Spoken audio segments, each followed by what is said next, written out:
donde nuestro primer expositor, el señor Francisco Claro Neus, doctor en física de la Universidad de Oregón, Estados Unidos, profesor también titular de la Pontificia Universidad Católica de Chile, ex decano de la Facultad de Educación y ex director de investigación y posgrado de esta misma universidad, donde también es miembro de la Academia de Ciencias y fellow de la Sociedad Americana de Física, también donde fue cátedra presidencial en Ciencias, miembro del Consejo Superior de Ciencia, presidente de la Sociedad Chilena de Física, miembro asociado del Centro Internacional de Física Teórica de Trieste, en Italia. Tiene más de 100 publicaciones técnicas, catálogo ISI, y entre más de 200 de diversas índoles. Incluye 2 libros de divulgación de la física, y además de contar con el premio Carlos Casanueva el año 2013. Tenemos también un coexpositor con el profesor Francisco Claro, quien es catedrático de la Universidad de Santiago de Chile, también de la Universidad de Concepción, doctor en Filosofía de la Universidad de Londres y magíster en Lógica y Filosofía de la Ciencia de la Universidad del Paraíso, el profesor Wilfredo Quesada, quien se ha desempeñado como profesor visitante del magíster en Filosofía y docente de la asignatura de especialidad Teorías Contemporáneas de la Causalidad de la Universidad de Concepción. Sus áreas de especialización son Filosofía de la Ciencia, Lógica y Filosofía del Lenguaje. Cuenta con alrededor de 30 publicaciones en diversas revistas ISI y de corriente principal, entre otras, Causalidad, Pseudocausalidad y Medición en el año 2011. También tenemos, entre otros antecedentes de este profesor coexpositor, que ha sido investigador responsable de varios proyectos, tanto externos como Fondesit e internos como DICIT. Recientemente fue designado miembro evaluador del Comité de Filosofía del Programa de la Formación de Capital Humano Avanzado de CONICET y fue fundador y actual coordinador de las jornadas de Rolando Schwarzkopf y la actividad regular de encuentros de los filósofos de la ciencia en el país. Fue elegido por el periodo 2011-2013 como presidente de la Asociación de Filosofía e Historia de la Ciencia del Cono Sur. Es miembro del comité editorial de 5 revistas especializadas. Y bueno, demos una calurosa bienvenida a nuestros profesores en esta 6ª sesión de jornadas de filosofía, física y astrofísica de la Universidad Católica de Chile. Buenas tardes. Gracias por la palabra.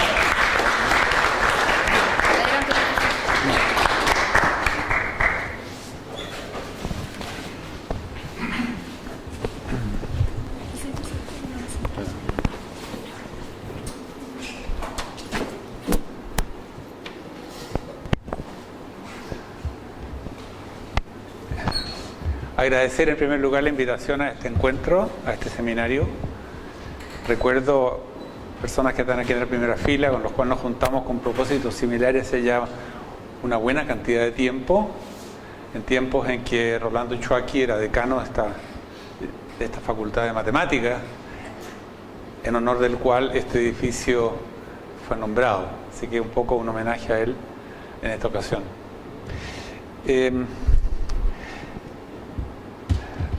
Yo quiero hablar sobre un tema que fundamentalmente me preocupa a mí, y perdonen esa autorreferencia, pero supongo que también les puede interesar a ustedes, y en el cual ciertamente no soy un experto, y en el cual, si uno busca la bibliografía, encuentra pocas referencias.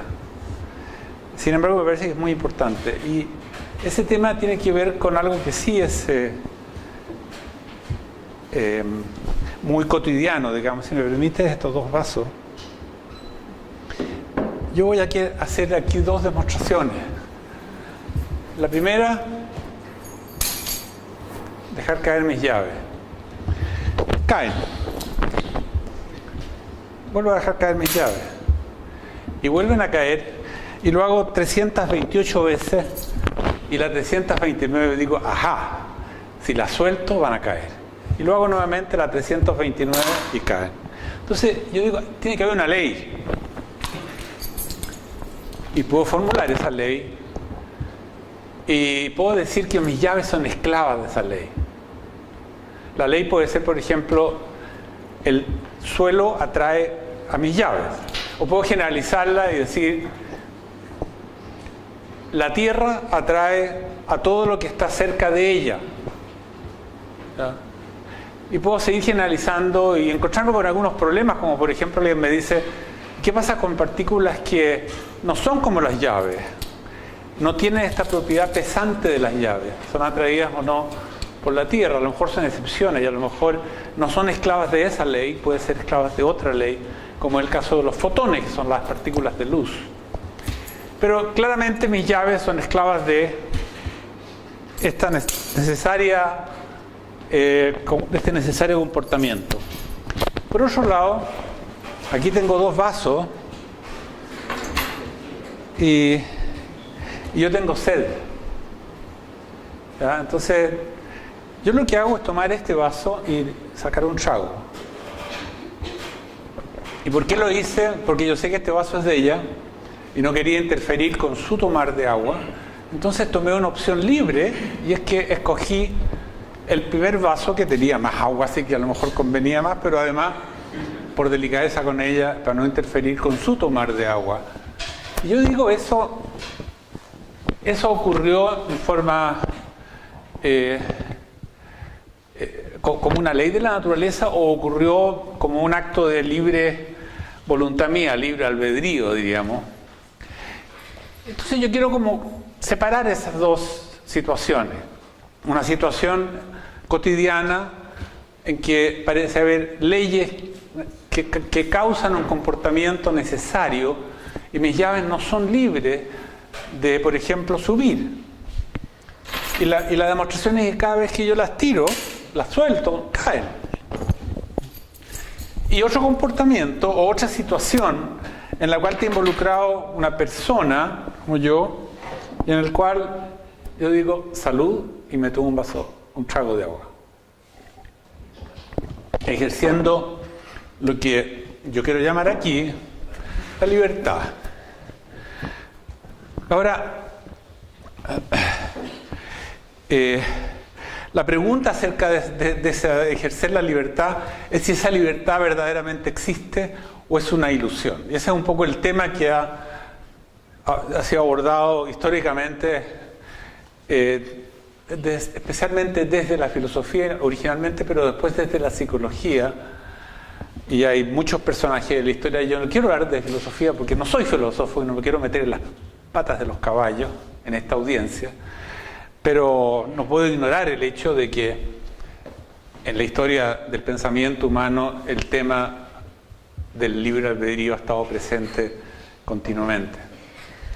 Ahora, como físico, ¿qué puedo decir? Como persona, como especulador, puedo decir cosas, pero quiero aquí traer a colación mi ser de físico, la formación que tengo, todo lo que he pensado en física, y tratar de usar eso para ver si desde la física se puede decir algo.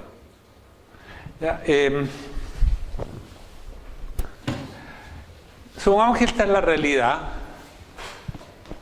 y yo me sitúo en la física. De la realidad, la física, la ciencia, abarca un sector que no sé bien qué proporción de las realidades, pero está inserto en aquello que llamamos realidad, ese sector. Por otro lado, tenemos esta cosa que cada uno de nosotros sentimos, esta sensación de conciencia, de libertad.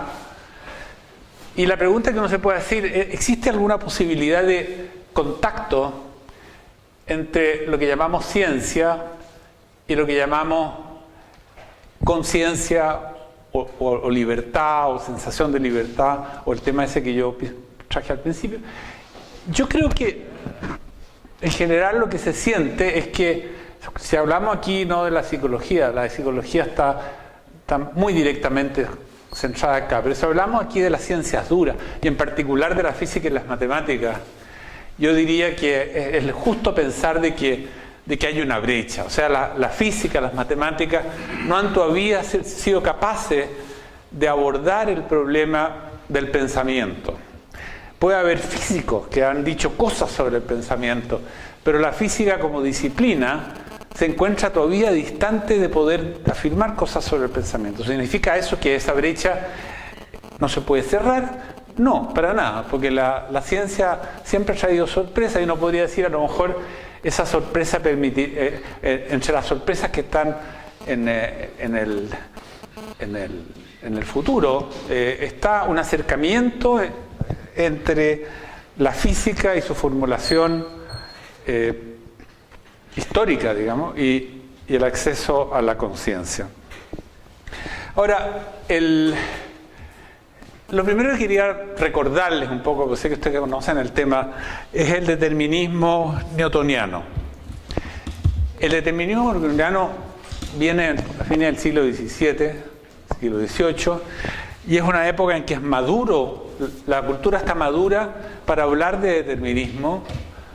Ya existe como una conciencia de que efectivamente somos libres a medias, es que somos libres. Y viene Newton a decir, no sabe que más la naturaleza no es libre.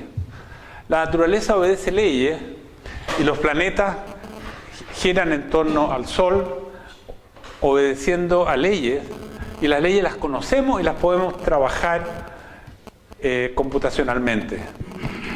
El formalismo newtoniano es muy simple de expresar, es básicamente esta la ley, y es que la aceleración de un cuerpo es una respuesta a una fuerza externa. Y lo que caracteriza al cuerpo es la masa. Distintos cuerpos van a tener distinta aceleración con una misma fuerza, de acuerdo a esta expresión. Es extremadamente simple como expresión, pero puede llegar a ser muy complicada desde el punto de vista computacional. Ahora, en principio, como ecuación matemática, es una ecuación muy simple. Es una ecuación diferencial de segundo orden, una segunda derivada de la posición con respecto al tiempo, es lo que definimos por aceleración. Y lo que nos dicen las matemáticas es que en este tipo de ecuaciones de segundo grado, segundo orden, basta con dos condiciones iniciales para poder integrarlas, si es que tengo suerte de que la fuerza me permita hacer una integral. Pero conociendo la fuerza y conociendo la posición y la velocidad, por ejemplo, en el tiempo cero, esta ecuación me da la posición y también la velocidad por la simple derivada de la posición respecto al tiempo en el tiempo t. Sigue conociendo un presente que llamo el tiempo cero. Esta ecuación me permite encontrar el futuro, y esto que resultó exitoso para los planetas, para los cometas, ¿por qué no aplicarlo también a las manzanas que caen? O aplicarlo a las moscas que vuelan, o aplicarlo a los ríos que fluyen, y aplicarlo a las mareas que suben y bajan. Y efectivamente cada vez que se aplicaba eso, volvía a encontrar a encontrarse con la verdad. O sea, efectivamente lo que observaba uno era lo mismo que decía esta ecuación. Así que siglo XVII, XVIII, XIX fundamentalmente fue gobernado por este paradigma. Y este paradigma es profundamente determinista.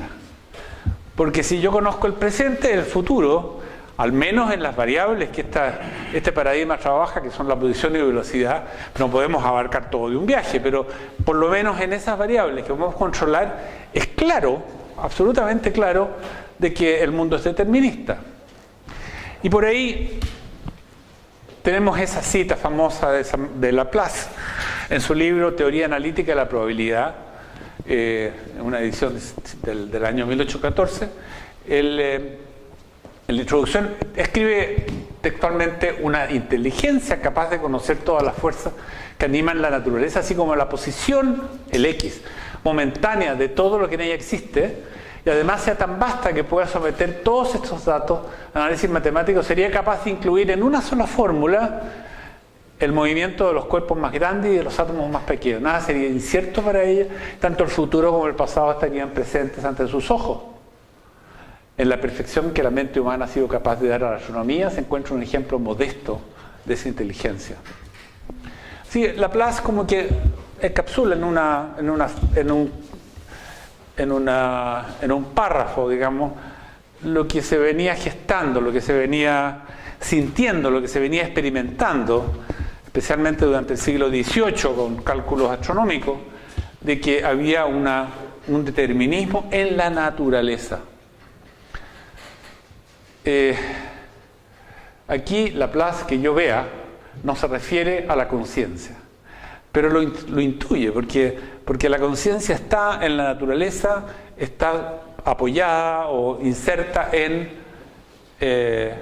la naturaleza humana, y uno podría decir, ya, pero entonces, de alguna manera, esto tiene que llegar hasta la conciencia. No lo dice, pero uno lo intuye. Ahora, el propósito de Newton era un propósito que la física siempre ha tenido, y es predecir el futuro.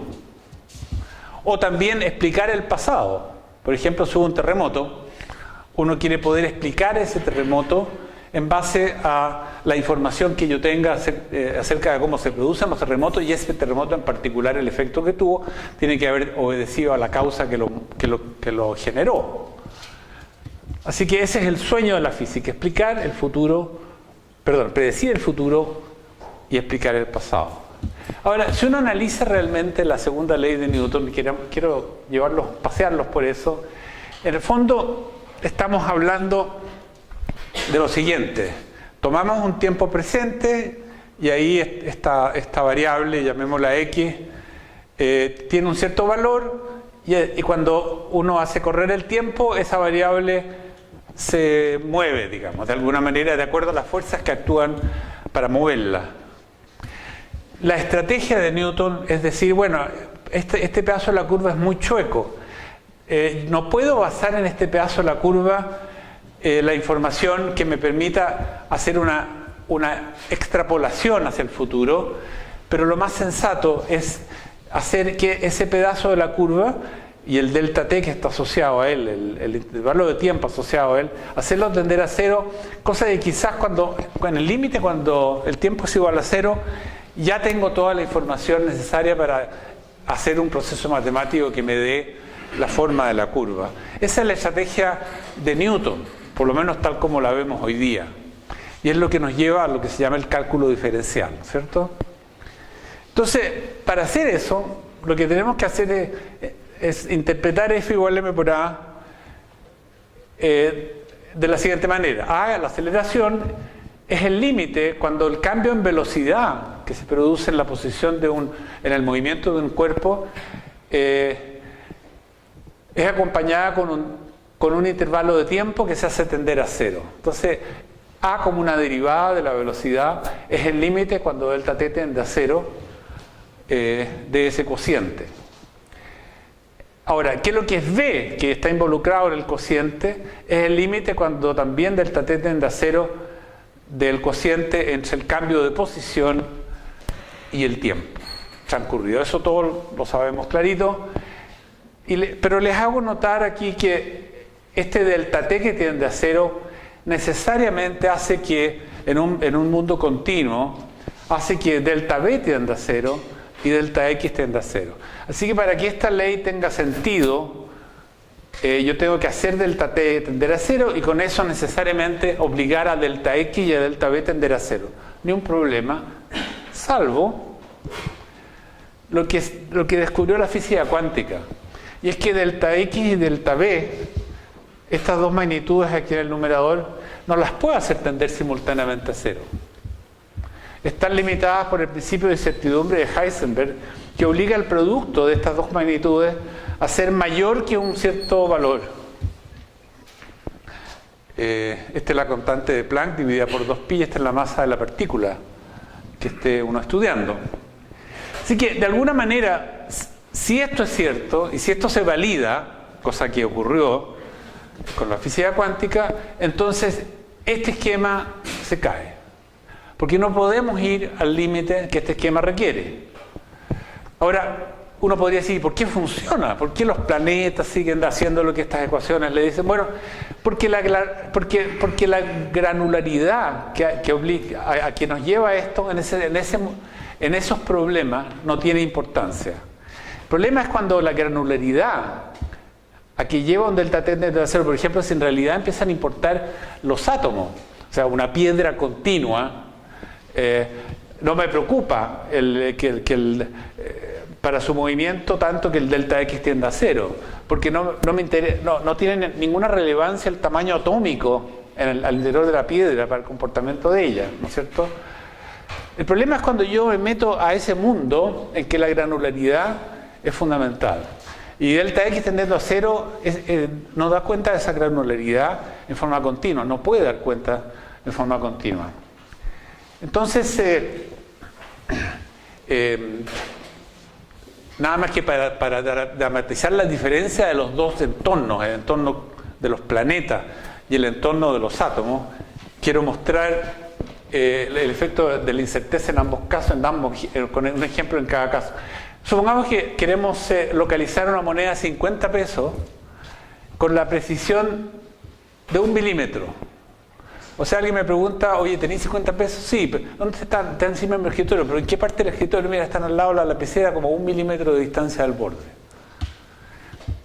Si yo puedo localizar la moneda con 1 milímetro de precisión, la imprecisión que las relaciones de incertidumbre dan a la velocidad es este número indescifrable, digamos, 10 a la menos 30. Este número en kilómetros por hora es equivalente a la imprecisión de moverse el diámetro de un núcleo atómico en la edad del universo. Entonces es totalmente inmedible, ¿no es cierto? Es ridículamente inmedible y yo digo, no tiene ninguna importancia. Así que yo puedo hacer mi física clásica relativa a las monedas sin preocuparme de este problema con que nos molesta el señor Heisenberg. Pero ¿qué pasa si en vez de una moneda, lo que yo quiero es ubicar un electrón al interior de un átomo? Eso significa que el electrón ahora está en una en una centésima de millonésima de centímetro de diámetro, y la imprecisión de la velocidad ahora es 3,6 millones de kilómetros por hora. ¿Ya? Esto en metros por segundo son aproximadamente 1 millón de metros por segundo, si no estoy mal, y 1 millón de metros por segundo es la distancia, son 1000 kilómetros por segundo, o sea, es que como ir a Puerto Montt en un segundo y sobra tiempo todavía. O sea que para el electrón es dramático la incertidumbre en la velocidad por el hecho de que lo posicionemos en el diámetro de un átomo. Entonces esto dramatiza un poco el hecho de que el principio de incerteza afecta fundamentalmente el ámbito atómico, pero no afecta visiblemente el ámbito cotidiano, llamémoslo, en el cual está basado nuestra intuición. Ahora, ¿por qué es esto? En parte por la masa de esta moneda comparada con la masa del electrón. La masa del electrón es aproximadamente 10 elevado a los 27 gramos, la masa de la moneda es aproximadamente 10 gramos, digámosle, así que tenemos 10 a la menos 20, el cociente sería 10 a la menos 28 gramos, y 10 a la menos 28 gramos es harto chico, ¿no? O sea, 10 a la menos 28 el cociente es harto poco. O sea, realmente el electrón es una ínfima parte de una moneda en masa. Y como está en el denominador esto, entonces un número muy chico acá hace que esto sea muy grande. Por otro lado tenemos la constante de Planck, que sabemos que es muy pequeña y que afecta a las dos cantidades por igual, así que esta es como una constante para todos los casos, pero aquí lo que está haciendo la diferencia es la masa en el denominador, que es tan diferente para la moneda que como es para el electrón. Así que el efecto de la incerteza es considerable en el ámbito cuántico y es despreciable en el ámbito clásico, y eso explica por qué las ecuaciones de Newton funcionan tan bien con los planetas y con las manzanas y con las moscas y con las mareas.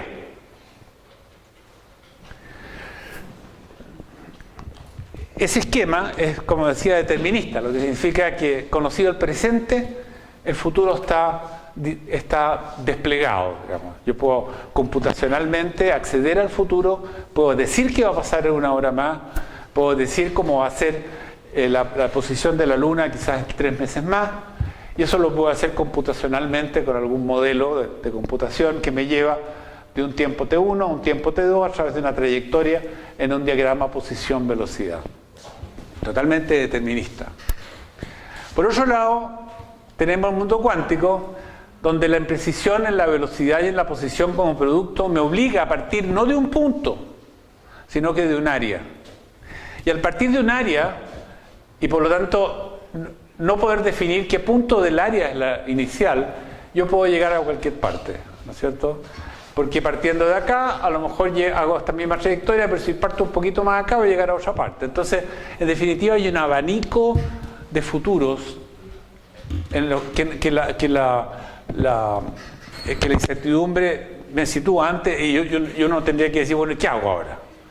Pareciera como, por lo menos el esquema newtoniano no me va a funcionar. ¿Qué otro esquema me puede funcionar? Entonces lo que hizo la física del siglo XX, no sabemos si la del siglo XXIII va a mantenerse fiel a esto, es decir, señores, olvidémonos de las certezas que esto da acerca del futuro y veamos la posibilidad de por lo menos decir en ese escenario de posibles futuros, cuáles son los futuros más probables. Y la intuición aquí es que a lo mejor la física clásica es aquella en la cual el futuro más probable está muy estrecho, de tal manera que todos los demás futuros no tienen probabilidad muy baja. Por ejemplo, la probabilidad de que las llaves caigan está en una situación de altísima probabilidad, 99,999%. En cambio, la probabilidad de que las llaves suban y se vayan a la luna es a lo mejor tan chica como tomaría la edad del universo, digamos, encontrar un caso en que eso ocurriera. Quizás no sería imposible, pero normalmente no va a ocurrir. Entonces, este es un poco el esquema a que nos lleva el mundo cuántico, que es muy parecido al esquema que usan los economistas. Los economistas pueden hablar del pasado sin problema. Este es un poquito antiguo, esta transparencia es del año 2000. El economista dice, miren lo que pasó con la inflación y miren lo que va a pasar. Entonces, cuando habla del futuro, no se atreve a decir lo que va a pasar, sino que dice cuál es el escenario de lo que va a pasar, pero le asigna probabilidades. Lo más negrito es lo más probable. Y hacia los lados, entonces se produce una difumación de esa probabilidad. Y eventualmente los escenarios muy alejados de la situación actual tienen probabilidad cero para todos los efectos prácticos. Ahora, ¿cómo lo formula la física cuántica? Lo formula olvidándose de nociones como la posición y la velocidad como centrales y asociando un sistema a lo que se llama la función de onda, que es un objeto matemático, que no tiene interpretación en sí misma medible, o sea, no es un objeto medible en sí mismo. Entonces, asocia un sistema en el cual hay estados que son numerables, funciones de onda también numerables asociadas a cada uno de los estados en los cuales uno divide las posibilidades del sistema. Entonces, por ejemplo, en el modelo planetario del átomo, la función psi sub 1 estaría asociada a la órbita de más baja energía, la función psi sub 2 a la órbita 2 de siguiente energía y así sucesivamente. Bueno, y esto puede cobrar distintas formas según el sistema del cual estamos hablando. Por ejemplo, si se trata del spin del electrón, el spin puede ser hacia arriba o hacia abajo, hay dos posibilidades solamente, y con eso se acaba el espacio de posibilidades en los cuales el electrón puede encontrarse. Ahora, en presencia de eso, tenemos entonces una especie de ecuación de Newton, que se llama ecuación de Schrödinger, para obtener el futuro. Y esa ecuación de Schrödinger entonces está expresada acá de una manera un poquito distinta. Bueno, es también una ecuación diferencial, pero una manera de expresarlo es decir, esta es la función de onda en este momento, entonces yo quiero saber cuál es en el futuro, cuál va a ser en el futuro, y aplico este operador que lo transforma la función de onda en el momento a la función de onda en el tiempo t. Este operador tiene toda la información acerca de las interacciones que afectan al movimiento de la partícula o de lo que sea. Pero existe en principio un formalismo que me permite conocer el futuro a partir del presente.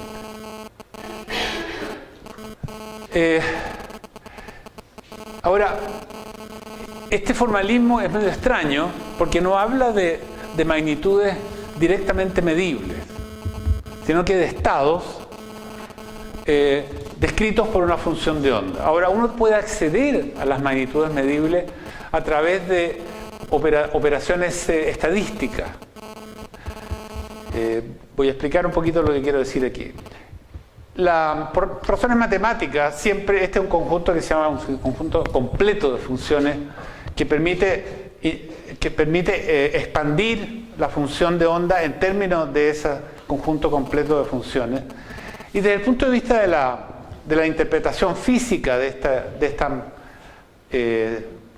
descripción, hay básicamente dos ingredientes. En primer lugar, en el tiempo t yo pude haber partido, por ejemplo, con un estado puro, llamamos, que podría haber sido el estado psi sub 1. Pero a medida que empieza a correr el tiempo, el operador U, con todas sus interacciones, me va a llevar ese estado inicialmente xi sub 1 a una mezcla en que van a aparecer todos los demás estados. Y esa mezcla matemáticamente es esta suma. Ahora, cada estado va a estar representado por un peso, por una magnitud relativa, que aquí se llama A sub 1, A sub 2, A sub 3, y la física cuántica lo primero que hace, en la interpretación por lo menos más popular, que se llama la interpretación de Copenhague, lo primero que hace es decir, el cuadrado de esta magnitud, en cualquiera uno de los estados, por ejemplo el iésimo, es la probabilidad que si yo hago una medición sobre las magnitudes que aquí representadas, por ejemplo la energía, en este caso, que el electrón tiene en el átomo, si hago una medición de esa energía, entonces el resultado que voy a obtener tiene una probabilidad que está dado por el cuadrado del número que acompaña como factor a ese estado puro. Y la otra cosa rara de la física cuántica es que esto continúa y continúa hasta que yo hago una medición, de verdad. Y con distintas probabilidades voy a obtener alguno de esos estados puros. Ahora, cuando hago la medición, entonces esta función, decimos, colapsa en uno de esos estados puros. El acto de medir lleva necesariamente a esta función de onda a volver a uno u otro de estos estados. Voy a tratar de avanzar un poquito en esta gráfica. Quiero interpretar un poquito más, o sea, tratar de explicar un poquito más. Supongamos que partimos con el estado psi sub 1 en t igual 0, el electrón está en la órbita más baja en el modelo de Bohr y echamos a correr el tiempo. Entonces lo que va a ocurrir es que, habiendo partido de una sub 1 igual a 1 y todo el resto de los A iguales a 0, con el tiempo estos A van a empezar a evolucionar y a hacer cosas distintas, porque están cambiando con el tiempo las probabilidades de que se mida un valor u otro, ¿cierto? Las figuras, por ejemplo, habiendo partido de psi sub 1, A sub 1 a partir de 1, pero después se va a achicar de todas maneras. Y por otro lado, A sub 2, partido de 0, no tenía ninguna representación aquí, y va a empezar a crecer. De tal manera que en un tiempo arbitrario t, yo hago una medición, y todos los estados tienen probabilidad no nula. Y yo puedo obtener psi sub 4, psi sub 1 de nuevo, psi sub 1.324.000, psi sub 17 billones 2.1, con distintas probabilidades. Entonces, varias cosas. En primer lugar, al hacer la medición, aterrizamos en un valor y la primera pregunta es, ¿por qué ese valor y no otro? En este ejemplo, ¿por qué psi sub 4 y no psi sub 21? Y la física cuántica no tiene respuesta para esa pregunta. O sea, es, entre comillas, una palabra que no me gusta mucho, es el azar el que lleva a la función que está evolucionando al estado definido de energía por el hecho de medir. Es el azar. La función de onda, en cierto sentido, colapsa de todas las posibilidades, entre comillas, elige una y aterriza ahí. Y como les digo, es muy importante esto, el acto de colapsar de la función de onda no se sabe cómo ocurre. O sea, no existe una ley de Newton para ese acto. Yo estoy aquí con muchas posibilidades y repentinamente aparece una. ¿Cómo se llevó a la función a esa una? La física cuántica no lo sabe, no lo responde. La única palabra que se usa es azar. Ahora, es interesante porque es un azar no es un azar ignorante, es un azar sabio. Porque si acaso en el tiempo t yo hago una medición y obtengo psi sub 4, pero en vez de partir con un estado, con un sistema o un átomo, por ejemplo, en estados más bajos de energía, psi sub 1, yo tomo una muestra de 1 centímetro cúbico de átomos todos iguales, y todos originalmente en ese estado, y todos entonces van a estar sujetos a esto, porque yo a todos les voy a hacer la medición al tiempo t. Y lo que ocurre, la sabiduría del proceso, es que la ocurrencia de psi sub 4 va a estar estrictamente normada por la amplitud al cuadrado que acompañaba a psi sub 4, que era a sub 4. ¿Ya? Y cuanto aparezca psi sub 27 en la muestra de 10 elevado a 23 átomos, también va a ser normada por el a sub 27, que determina entonces la estadística, en el fondo, con que 27 va a estar presente. Entonces, este azar con el cual se define y se colapsa la función de onda en un estado u otro, es un azar informado de que si yo lo hago acá, no lo puedo hacer de nuevo, porque yo tenía muy poca probabilidad. Por favor, hazlo tú. Tú tienes una A grande, así que tú crece, y a mí déjame chico, porque ¿cómo conversan estas posibilidades? Es un misterio.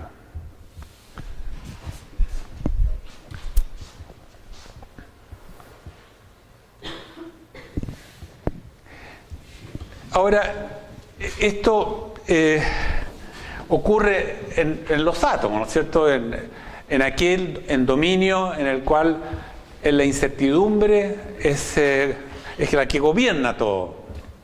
¿Qué pasa en el dominio donde estamos nosotros? Y está la pregunta original de la conciencia.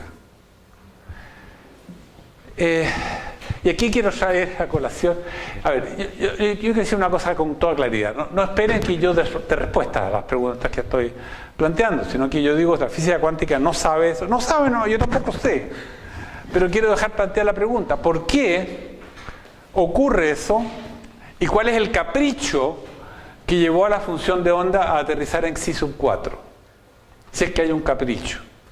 Y si es azar puro, ¿qué es eso, el azar? ¿Qué es el azar? Son preguntas. Ahora, el gato de Schrödinger, a Schrödinger le preocupaba este tema, y Schrödinger creía que la física cuántica, a pesar de que él había sido gran creador en la física cuántica, era una física incompleta. Así que no nos podemos quedar con estas cosas como están. Hay algo oculto que hay que desenterrar. Y para plantear un problema que él visualizó, es el problema de cómo uno puede ir de eventos cuánticos a eventos macroscópicos, en los cuales están involucradas no una partícula, sino que el tamaño de nosotros y las masas de nosotros en forma continua. Y podemos ir entonces él ideó este experimento. Supónganse que ustedes tienen una caja completamente hermética, una caja de acero, y adentro de la caja ponen un gato. El gato está vivo, pero en la caja hay un frasco de veneno. Es terrible un poco. Los ecologistas no deben gustarles mucho pero es un experimento pensado, nunca se hizo. El frasco de veneno puede ser quebrado por un martillo, y el martillo está conectado a un contador Geiger que tiene un mecanismo tal que cuando una muestra radioactiva decae, entonces el contador Geiger registra la existencia de la partícula, y al registrar la existencia de la partícula la amplifica, y el mecanismo convierte el martillo en un caedor, digamos, que rompe el frasco se desparrama el veneno, y los humos del veneno entonces hacen que el gato muera. Entonces ya esto metemos el mecanismo primero, lo dejamos arreglado, la muestra radioactiva está ahí, y por ejemplo el tiempo de decaimiento de la muestra son 3 horas. Entonces uno dice, bueno, aquí hay algo raro, digamos, porque es uno solo el núcleo que va a producir el efecto. Pero en todo caso, si la muestra tiene un tiempo de vida muy largo, uno puede esperar que por lo menos todo el arreglo no va a pasar nada, y una vez que cierre la puerta todavía no ha pasado nada, y lo que pase va a pasar después, y va a ser por efecto del azar lo que pase, porque el núcleo atómico se comporta como un objeto cuántico. Y el núcleo atómico tiene dos posibilidades: o haber decaído o no haber decaído, xi sub 1 o xi sub 2. Cuando yo cierro la puerta está en el estado xi sub 1, no haber decaído. Pero cuando ya empieza a contar el tiempo y yo no estoy mirando, no estoy haciendo mediciones, entonces con el fluir del tiempo el A que acompaña al gato vivo empieza a achicarse. Empezó con 1 y el otro con 0, el A1 empieza a achicarse y el A del gato muerto empieza a agrandarse. Eso está expresado aquí. Esta es la función de onda del gato vivo y esta es la función de onda del gato muerto, y estas son las probabilidades que lo acompañan. Entonces G es una función que evoluciona de acuerdo al U del problema, haciendo que cambien el A y B con el tiempo. Eso es lo primero. Entonces estas son las probabilidades, de acuerdo al postulado de las probabilidades, los coeficientes que acompañan. Pero además, lo siguiente: ¿qué pasa cuando yo abro la puerta? Cuando yo abro la puerta, entonces encuentro al gato vivo o muerto, o sea, lo encuentro en uno de estos estados. Así que el acto de medir provocó el colapso de la función de onda en una de las dos posibilidades. Y la paradoja que plantea Schrödinger: ¿cómo es posible que el gato esté en una mezcla de vivo y muerto? ¿Qué significa? ¿Cuál es la realidad del gato? ¿Hay realidad en esa afirmación? ¿El gato es una mezcla de gato vivo y muerto? ¿O la realidad gato vivo y muerto es una realidad que está solamente en mi mente? Y viene todo el problema entonces de si acaso la realidad la construye uno o la realidad subjetiva está allá afuera. O sea, se topa con ese problema, que también es un antiguo problema de la filosofía. Sigamos. John Archibald Wheeler escribió, cuando la mecánica cuántica cumplió 100 años, escribió un artículo en Scientific American y lo pone así. Es una de las personas importantes de la física teórica del siglo XX. Dice: supongamos una carta que yo apoyo verticalmente en una mesa. Entonces la distribución de la carta, digamos, de materia de la carta, es básicamente una función muy aguda. La carta está ahí verticalmente. Ahora, una vez que la apoyo, yo cierro los ojos y dejo que la carta evolucione. Entonces, un momento después, la carta puede haber caído hacia la izquierda o hacia la derecha, porque yo la dejé exactamente en la vertical. ¿Qué es lo que produjo eso? Llamémoslo azar, pero de alguna manera va a caer para un lado u otro. Pero mientras yo no esté mirando, las posibilidades de haber caído hacia la izquierda o hacia la derecha van a tener ambas una cierta probabilidad. Aquí queda clarito de que cuando ya está a punto de caer totalmente, se ha dividido por partes iguales y un 50% de probabilidad de que haya caído hacia la izquierda y otro 50% hacia la derecha. Y finalmente va a quedar en el suelo, para un lado o para otro, y entonces abrimos los ojos, y al abrir los ojos, repentinamente se materializa una de las dos posibilidades. Esa es otra manera de poner el mismo problema que Schrödinger puso con el gato. Este es menos cruento nada más. Pero es básicamente esta cosa rara de que el ser humano parece interferir en el devenir de la realidad objetiva de la física, y no sabemos bien si es que ese devenir es real o es que la imagen que nosotros tenemos es limitado, incompleto, como diría Schrödinger. Entonces, al nivel más fundamental, o es la materia misma indeterminada porque está sujeta al azar, o es nuestro acceso a ella incompleto, como diría Schrödinger. Y existe encerrada esta sabiduría de una distribución estadística que se materializa al medir en el hecho de que las mediciones se comportan de acuerdo a una curva estadística del sistema, lo que yo llamo un azar reglado. O sea, no es un azar completamente ignorante y azaroso, sino que tiene una regla al interior de comportamiento. Y la otra cosa es que uno puede decir ya, como existe esta probabilidad, cuando uno está hablando de cuerpos muy grandes, como por ejemplo una piedra, entonces la estadística de la cosa chica empieza a confabularse como conjunto y hacer que los objetos mismos se comporten causalmente. O sea, la causalidad de los objetos macroscópicos es una causalidad aparente. En realidad no hay causalidad, pero lo que pasa es que la probabilidad de los eventos que ocurren es tan grande que aparece como una ilusión de que es causalidad.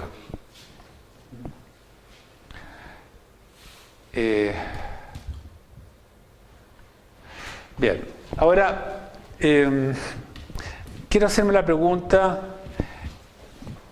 esta cosa extraña del dominio de la física cuántica, ¿qué tiene que ver con, por ejemplo, con la libertad, con el libre albedrío? Uno podría decir, a nivel más fundamental, donde existen las realidades cuánticas, el paradigma de la evolución temporal es el azar. Y el azar determina en cualquier medición el futuro. No hay determinismo. De alguna manera uno dice, bueno, pero eso de alguna manera se convierte en determinismo porque las probabilidades con los objetos grandes se hacen muy puntiagudas. Y de hecho, desde la física cuántica se puede probar la segunda ley de Newton, el F igual a m por A. Uno puede agarrar las ecuaciones, hablar de valores medios, calcular el valor medio de la aceleración, y eso uno obtiene que el valor medio de la fuerza también. Entonces, en valores medios, el F igual a m por A se cumple en rigor, y eso se cumple en rigor para los átomos, pero también para las cosas grandes, con la diferencia que en el caso de las cosas grandes, esos valores medios ocurren siempre para todos los efectos prácticos. En cambio, en el núcleo o en el átomo, esos valores medios ocurren estadísticamente y ocasionalmente y distribuidos en una gran diversidad. Entonces, mi pregunta es un poco cómo ir desde un primer nivel donde rige la realidad cuántica y donde ponemos lo que hoy día se llama el modelo estándar de la física. Está situada todos los formalismos fundamentales y las creencias, las nociones fundamentales, como qué partículas existen, qué fuerzas las rigen y bajo qué ecuaciones se evolucionan. Ahora, yo digo, podemos llegar hasta el nivel de la conciencia, de alguna manera subiendo de nivel. Del nivel más básico uno puede seguir un poco más arriba y hablar de un segundo nivel donde está la química fundamentalmente. Y ese es el nivel en que están los átomos, las moléculas, donde se habla de tabla periódica, de enlace químico, las leyes de conservación. Y uno queda contento con eso, uno sabe que en realidad lo más fundamental está en el primer nivel, pero de alguna manera, por razones prácticas, el segundo nivel es tremendamente fecundo. Uno no tiene que preocuparse del detalle de las cosas, sino que de alguna manera van emergiendo en cada nivel leyes que sabemos que son estadísticamente correctas, pero que no dan cuenta de los detalles. Un siguiente nivel es el entorno que nos rodea, el mundo macroscópico, el mundo del gas que hay en esta pieza, el mundo de Newton, la ley de Boyle, el calor de Joule, la constante de Hubble, las cosas que emergen de la complejidad, fractales, etcétera, un copo de nieve, por ejemplo. ¿Cómo se construye un copo de nieve? Es misterioso, porque el copo de nieve tiene una simetría que no tiene el agua. Entonces, ¿de dónde sale la simetría del copo de nieve? Es una bonita pregunta que se contesta usando formalismos de complejidad. Ya, pero no hemos llegado a la conciencia, estamos todavía en materia, estamos en cometas, estamos en transmisión de calor de cuerpos más calientes a cuerpos más fríos, estamos hablando de la velocidad de las estrellas o de las galaxias según la distancia, cosas así. y recién el cuarto nivel está la conciencia. La brecha de la cual hablé al principio es básicamente, esto sería el mundo de la ciencia dura, llamémosla, la física y la matemática, la química, y por acá el tema de la conciencia y de la libertad.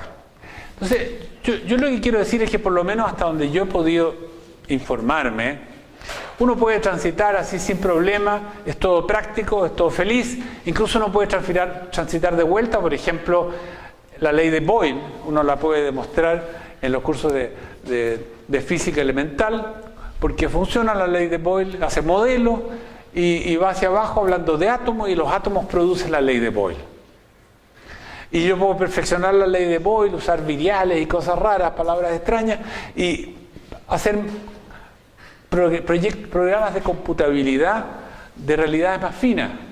Pero son todas cosas ad hoc y que tienen en rigor una interpretación más estadística que fundamental. Pero ese camino hacia allá lo hemos transitado con mucho éxito, pero quisiéramos llegar aquí arriba. Y yo lo que digo es que no puse las flechas, pero yo quisiera pensar de que aquí hay dos posibilidades, o una flecha para arriba o una flecha para abajo. La flecha para abajo significa que todo esto de acá es un producto de nuestra conciencia. La flecha para arriba es que nuestra conciencia es un producto de todo lo que hay abajo, ¿cierto? Son esas dos posibilidades como posibilidades radicales. Ahora, ¿qué es lo que he visto yo de avanzar y pegarse un salto para allá para arriba? Muy poco. Pero lo he visto en Roger Penrose, por ejemplo. Roger Penrose es un matemático con una productividad científica de mucho valor y mucho reconocimiento, con Stephen Hawking.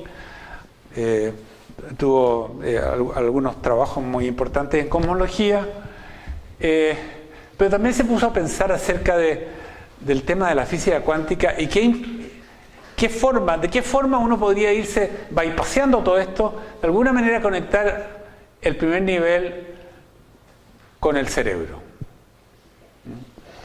Y las primeras presentaciones que él tiene están en un libro que se llama La nueva mente, The New Emperor's Mind, La nueva mente del emperador, que es de hace unos 30 años atrás. Y después, junto con Stuart Hameroff, estuvieron publicando trabajos que todavía aparecen, el único que conozco del 2013, en lo cual ellos ahondan más y más el tema del cerebro como aquel lugar en el cual ocurre el milagro de la conciencia. Y como lo hace también Daniel Dennett, asocian el cerebro y su funcionamiento a un proceso evolutivo que de alguna manera fue aprovechando la realidad cuántica de este primer nivel y olvidándose de todo esto, haciéndolo accesible al funcionamiento de la neurona. Y la conciencia para Roger Penrose, por ejemplo, es una respuesta colectiva de todas las neuronas a estados que son fundamentalmente cuánticos en los microtúbulos de la neurona, y tienen teorías bastante sofisticadas donde hay entanglement de estados interiores. No quiero meterme en eso, en parte porque no lo he estudiado con detalle, pero lo que quiero decir es que este camino no está completamente virgen, está usado por lo menos por Roger Penrose desde el punto de vista de la física, usando solamente argumentos de la física. Las teorías son muy especulativas. Él no solamente habla de la física cuántica, sino que también habla de la influencia de la gravedad a ese nivel, y dice que es una mezcla de influencia gravitacional con influencia cuántica, lo cual perdonen la expresión, es una patudez porque no tenemos una teoría de esas dos cosas juntas. Pero en ese terreno, desgraciadamente, uno puede ir poco más allá que lo que provee la especulación.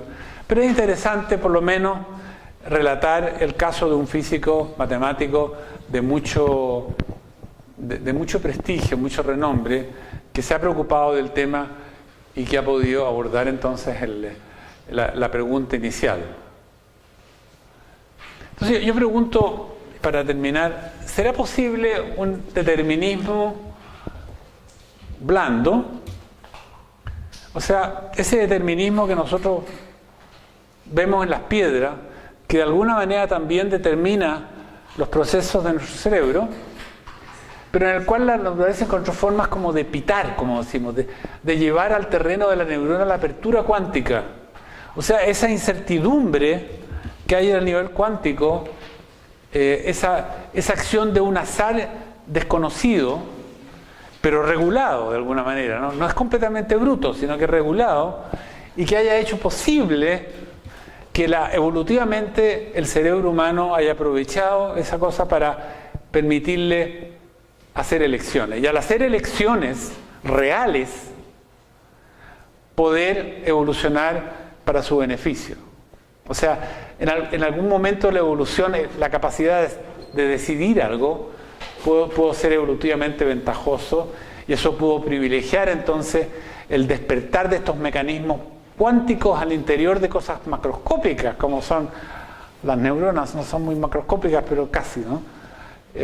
Y así dar origen al libro albedrío. Termino con esa pregunta. Muchas gracias.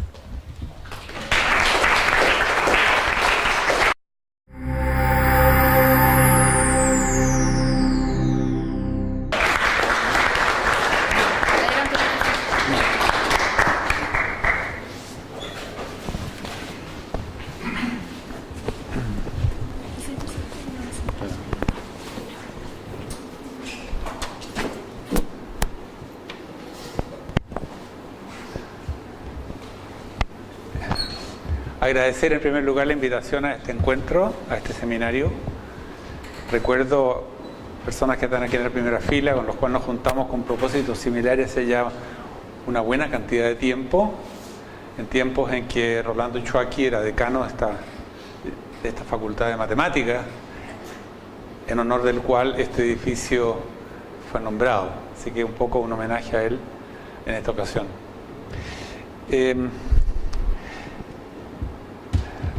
Yo quiero hablar sobre un tema que fundamentalmente me preocupa a mí, y perdonen esa autorreferencia, pero supongo que también les puede interesar a ustedes, y en el cual ciertamente no soy un experto, y en el cual, si uno busca la bibliografía, encuentra pocas referencias. Sin embargo, me parece que es muy importante, y ese tema tiene que ver con algo que sí es muy cotidiano, digamos. Si me permites, estos dos vasos. Yo voy a hacer aquí dos demostraciones. La primera,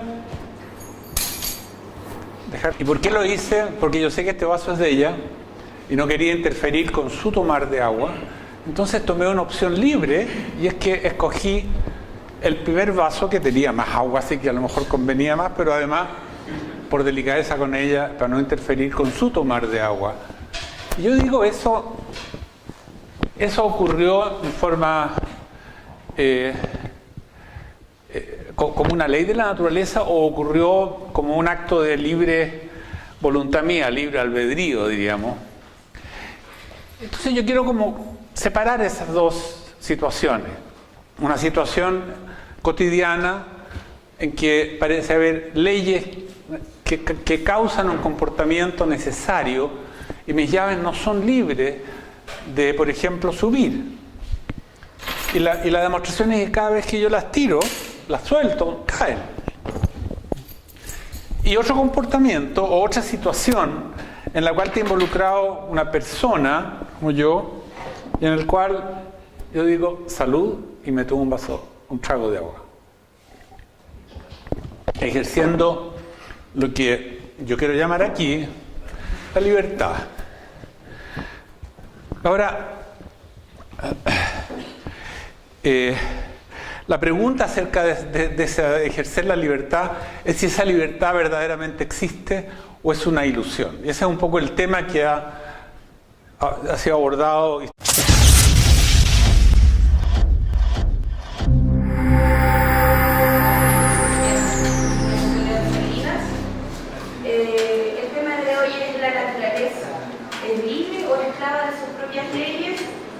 Donde nuestro primer expositor, el señor Francisco Claro Neus, doctor en física de la Universidad de Oregón, Estados Unidos, profesor también titular de la Pontificia Universidad Católica de Chile, ex decano de la Facultad de Educación y es director de investigación y posgrado de esta misma universidad, donde también es miembro de la Academia de Ciencias y fellow de la Sociedad Americana de Física, también donde fue cátedra presidencial en Ciencias, miembro del Consejo Superior de Ciencia, presidente de la Sociedad Chilena de Física, miembro asociado del Centro Internacional de Física Teórica de Trieste, en Italia. Tiene más de 100 publicaciones técnicas, catálogo ISI, y entre más de 200 de diversas índoles. Incluye 2 libros de divulgación de la física y además de contar con el premio Carlos Casanueva el año 2013. Tenemos también un coexpositor con el profesor Francisco Claro, quien es catedrático de la Universidad de Santiago de Chile, también de la Universidad de Concepción, doctor en Filosofía de la Universidad de Londres y magíster en Lógica y Filosofía de la Ciencia de la Universidad del Paraíso, el profesor Wilfredo Quesada, quien se ha desempeñado como profesor visitante del magíster en Filosofía y docente de la asignatura de especialidad en Teorías Contemporáneas de la Causalidad de la Universidad de Concepción. Sus áreas de especialización son Filosofía de la Ciencia, Lógica y Filosofía del Lenguaje.